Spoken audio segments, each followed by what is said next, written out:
El día de hoy vamos a presentar características del ciclo Diesel. Nosotros somos estudiantes de la Universidad Continental del curso de termodinámica. Proseguiremos explicando características del ciclo ideal. Cuando hablamos de ciclo Diesel, lo primero que se nos viene a la cabeza es el motor de un automóvil. Y bueno, en este video explicaremos el proceso que realiza aquel motor. Proseguiremos explicando características del ciclo ideal. Como se muestra en la gráfica, es la representación del ciclo Diesel, en el cual el proceso de 0 a 1 se le denomina admisión y allí permite el acceso de aire al sistema. Como se puede visualizar, es el funcionamiento del motor y facilita el desplazamiento del pistón del punto muerto superior al punto muerto inferior, aumentando el volumen a una presión constante. Además, se incluye un inyector directo y el aire está representada con el color celeste en la simulación. Prosiguiendo con el ciclo Diesel, vamos a pasar a mencionar el proceso 1A2, en el cual es una compresión adiabática reversible o isentrópica, es decir, sin intercambio de calor con el exterior. Describiendo el proceso que se surge en el cilindro, tenemos que mencionar que el pistón, estando en el punto muerto inferior, empieza su carrera de ascenso comprimiendo el aire contenido en el cilindro. Ello eleva la presión y temperatura y disminuye el volumen de la cámara de aire. Siguiendo con el ciclo Diesel, en el proceso de 2 a 3 se le denomina combustión y aporta calor al sistema a partir de la alimentación con un combustible inflamable, que en este caso es una fracción de la dilatación del petróleo bruto o un aceite ligero que destila entre los 150 a 370 grados Celsius. Además, se puede dividir al aumentar las parafinas en hexadecano y dodecano. También, como se puede visualizar en la gráfica, este es un proceso isobárico, o sea, a presión constante. En la siguiente simulación se observa el proceso de combustión, el cual dura un periodo corto de tiempo. Continuando con el ciclo, en el proceso de 3 a 4 se le denomina explosión, en el cual existe una expansión isentrópica o adiabática que se produce a consecuencia del elevado estado termodinámico de los gases tras la combustión, que empujan al pistón desde el punto muerto superior hasta el punto muerto inferior, produciendo un trabajo. En la última etapa del ciclo Diesel, en el denominado escape, es un proceso isocórico, es decir, en la cual se renueva la carga de la masa quemada y se permite la admisión de masa, y a partir de ello se vuelve a repetir el ciclo mencionado. Como se muestra en la simulación, el funcionamiento de la válvula, el cual se apertura para terminar el ciclo. A continuación vamos a observar el formulario de vapor. En primer lugar vamos a ver la fórmula en cual relaciona la presión con el cual estará elevado a la constante diabática, el cual depende de la capacidad calorificada. Luego de ahí vamos a ver otra fórmula con el volumen y la temperatura, y otra fórmula con la relación entre presión y temperatura. Además hay una fórmula la cual nos permite hallar el trabajo, el cual también depende de la masa por la capacidad calorífica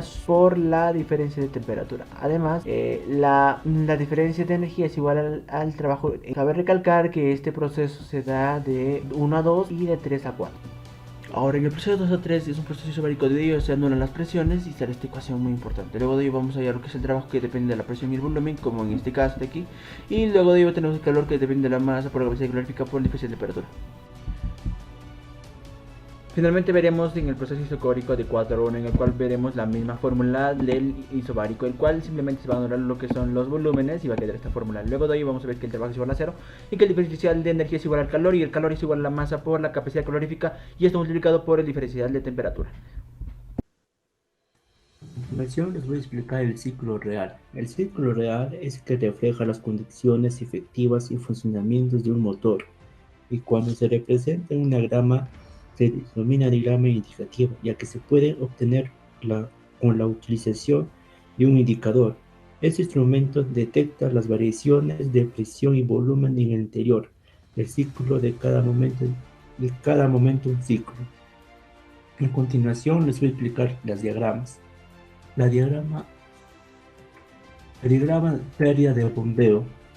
La pérdida de bombeo es la cual es, aunque en el ciclo teórico se supone que tanto la admisión como el escape del servicio de la presión constante, es considerado que el fluido efectivo circular por conductos de emisión se escapa el rozamiento de un ciclo que aparece pérdida de carga debido al rozamiento de cada notable pérdida energética. La pérdida de calor es un coeficiente que puede obtenerse de un ciclo muy formal, ya que el teórico y la cierre de válvulas ocurre instantáneamente al ser físicamente imposible, que es acción que tiene lugar en un tiempo relativamente largo, por lo que para mejorar teniendo variación citado de válvulas de admisión de ese escape, se abre una anticipación que provoca una pérdida de trabajo útil. En la combustión no instantánea, como el gráfico le indica de las inyecciones, y aunque sea en un ciclo teórico, se supone que la combustión sea una realización muy optimista, ya que según la transformación isocoro instantáneo en el ciclo real, la combustión dura un cierto tiempo, por ello es el encendido o la combustión muy inyectiva y comunidad, mientras la prisión se aleja de dicho punto con la correspondiente pérdida de trabajo. En la apertura de válvula de escape podemos hablar mucho sobre las inyecciones, ya que el cilindro de la válvula de la admisión de escape se abre en una anticipación, lo que provoca una pérdida de trabajo útil. En la siguiente tabla vamos a explicar qué es la válvula de admisión de escape de ciclo real. El ciclo real durante la carrera de escape de presión se mantiene por encima de la atmosférica, mientras en lo de admisión resulta inferior de ella. Se crea por lo tanto una superficie negativa. Por eso en la admisión superior muerto y en el superior inferior, llamado trabajo de bombeo, se puede realizar muchos trabajos de pistones que se realizan en las carreras. Voy a explicar el análisis de las pérdidas en las diferencias entre el ciclo ideal y real. Bueno, como vemos aquí, vamos a ver el diagrama de presión y volumen real e ideal del ciclo diésel. Vamos a tener pérdidas en la admisión, donde al realizar la admisión hacia PMI dentro del cilindro, debido a la resistencia, también la rugosidad del conducto, así como también la cabeza de la válvula, se opone al paso de fluido ingresado, donde la presión interiormente es menor a la atmosférica. Es por eso que es más dificultoso llenar el cilindro y por ende tiene una pérdida. También tendremos pérdidas en compresión, donde en esta fase, al no tener aislamiento térmico en el motor, el fluido operante se cierra por las paredes del cilindro, la cabeza del pistón y el techo de la cámara de combustión, generando así un intercambio de calor entre ambos. Y esta no va a ser adiabática, sino politrópica. Y la presión y temperatura van a ser menores en comparación con el ideal. Bueno, también tendremos pérdidas en la explosión, donde las presiones máximas alcanzadas van a ser menores en comparación al ciclo ideal. Asimismo, no se ajusta a las transformaciones que se debería sufrir. Bueno, también cuando pasa a la inyección por el PMS, la presión dentro del cilindro disminuirá rápidamente, y cuando la explosión de este llega a una máxima energía, el pistón ya estará cerca del PMI, por lo tanto no se va a aprovechar el empuje del gas quemado y así va a disminuir su rendimiento. También tendremos pérdidas en el escape. Al abrir la válvula de escape no va a sufrir ninguna transformación con un gasto de energía necesario, donde vence la resistencia de los conductos, pero afecta al rendimiento del ciclo. Bueno, vamos a comparar también los diagramas teóricos y prácticos real. Teórico es lo que sacamos teóricamente del real, y práctico como lo vemos en la vida real. Bueno, también tenemos que tener en cuenta que las pérdidas de energía a un ciclo diésel son más aún elevadas cuando no hay un mantenimiento preventivo de filtros y lubricantes. También vamos a tener pérdidas de bombeo por trabajo Es la diferencia, ¿no? Debido al escape y trabajo de admisión, de escape y admisión. Va a haber una diferencia ahí de presiones. También vamos a tener pérdidas de desplazamiento del pistón por una combustión incompleta de la mezcla. También pérdidas de calor. Las líneas de expansión van a dar como resultado este fenómeno, ya que aparece un área de pérdida de trabajo. También vamos a tener pérdidas por AAE. Va a ser el tiempo de apertura de la válvula de escape, ya que en el ciclo teórico estas válvulas ocurren instantáneamente, mientras que en la realidad es relativamente largo. Pero también tendremos pérdidas de carga. Las líneas de compresión, como vemos aquí, va a aparecer un área de pérdida de trabajo. Ahora, el rendimiento teórico dice, como vemos aquí, vamos a tener, esta es la fórmula, también el rendimiento potencial de la máquina, que es lo que se espera el rendimiento del motor. Entonces, si estos dos rendimientos son iguales, va a ser ideal. Así también tendremos el rendimiento de Carnot, donde que podremos comparar con el rendimiento de diésel. Este rendimiento de Carnot es el máximo teórico entre las temperaturas máximas y mínimas, pero el de Carnot siempre debe ser el mayor.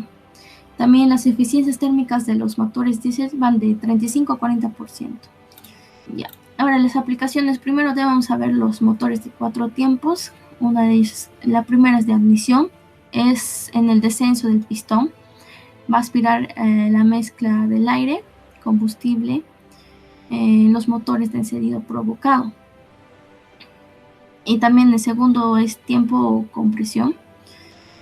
Al llegar al final de la carrera inferior, la válvula de admisión se van a cerrar, comprimiendo el gas contenido en la cámara por el ascenso del pistón. Además, ambas válvulas estarán cerradas. También la de combustión, que va a ser al llegar al final de la carrera superior, el gas va a alcanzar una máxima presión, donde a través del inyector se va a inyectar combustible pulverizado, que se va a autoinflamar. Entonces, va a provocar una presión alta, un incremento de temperatura. Entonces se va a expandir los gases interior y van a empujar al pistón. También en el escape, que aquí el pistón va a empujar y su movimiento va a ser ascendente y van a salir los gases a través de las válvulas, la válvula de escape. Ahora, la aplicación. Bueno, gracias a este motor de 4 tiempos se da en maquinarias agrícolas de 4 tiempos, tractores o cosechadoras, que se usan para arrastrar o empujar remolques. También se caracterizan principalmente por su buena capacidad adherencia al terreno. Los motores de tractor generalmente son de diésel, pues es un combustible que suele producir mayor torque que de la gasolina, además de ser motores duraderos. Los motores de combustión más grandes del mundo no se encuentran en el sector automovilístico, sino en el sector de la marina mercante. Por ello vamos a mostrar una segunda aplicación de los motores diésel, que en este caso son usados como propulsores para los grandes buques de carga. Un ejemplo de este es el Wärtsilä RT Flex 96C, que es considerado el motor diésel más potente del mundo. Produce una potencia total de 80.080 kW o 108.909 caballos de vapor, así como un par máximo de 7,6 millones de newtons metro. Aquí podremos apreciar un poco más del Wärtsilä RT Flex 96C, que es considerado el motor diésel más grande y potente del mundo. Como lo habíamos mencionado, permite que gigantescos buques de carga naveguen a una velocidad de hasta 27 nudos o 50 kilómetros por hora. Como apreciamos en el video, vemos cómo los ingenieros van ensamblando este motor, que pesa alrededor de 2.300 toneladas y consta de 14 cilindros. Mide 26 metros de largo, 13,5 metros de altura y por cilindro llega a producir 7.779 caballos de vapor. Cabe resaltar que este motor es un motor de 2 tiempos. Vamos a explicar un poco del motor diésel de 2 tiempos. Pero ¿cuál es la principal diferencia entre un motor diésel de 2 tiempos y de 4 tiempos? Pues la principal diferencia radica en la cantidad de potencia que ambos producen. Un motor diésel de 2 tiempos puede producir el doble de potencia que un motor de 4 tiempos del mismo tamaño. Pero el problema es que un poco del combustible no quemado se va a escapar cada vez que el cilindro se recargue con la mezcla de aire y combustible. En este video vamos a ver un poco más de nuestro motor diésel de 2 tiempos. Básicamente es muy parecido a un motor diésel de 4 tiempos. Va a contar con un pistón, con una caja de cigüeñal, también con una lumbrera de admisión y con una lumbrera de escape. Pero la diferencia va a ser que este motor diésel de 2 tiempos presenta una lumbrera de carga. El primer tiempo va a ser cuando la mezcla de aire y combustible van a pasar a través de la lumbrera de admisión, al mismo tiempo que la mezcla se comprime en la cámara de combustión y se llega a encender, como vemos en el video. El segundo tiempo va a ser cuando el aire caliente se expande y va a presionar el pistón.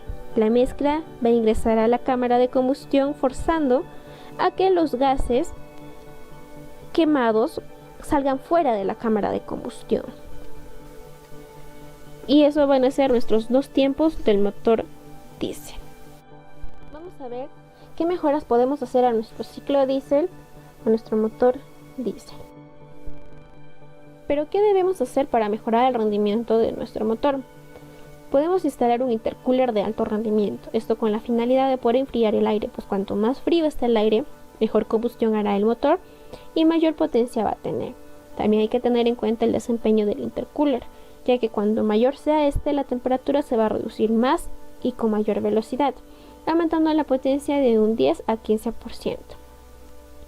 Pero el intercooler no solo aumenta la potencia, sino permite reducir el consumo de energía, ya que cuanto más refrigerado esté el motor, menor energía se va a perder. También podemos mejorar el sistema de admisión y escape. El sistema de admisión, si mejoramos el sistema de admisión, vamos a poder incrementar el flujo de aire hacia el motor. Esto va a ayudar a mejorar la mezcla del aire y combustible y va a poder aumentar la eficiencia del motor. En el caso del escape, debemos mejorar la tubería de escape para que el flujo del gas sea más rápido y uniforme. No debemos esperar también a que el depósito del motor diésel baje de 1/3 de capacidad para llenarlo de nuevo, ya que esto puede producir acumulación de impurezas por sedimentación o la condensación del aire ambiental. La suciedad puede atascar los órganos del motor, mientras que el agua puede deteriorar la superficie de los pistones y cilindros. También debemos usar el combustible adecuado siempre y se puede instalar un filtro de partículas, ya que esto puede mejorar en la emisión de gases hasta en un 84% menos de emisiones contaminantes. En el caso de los NOx, el óxido de nitrógeno.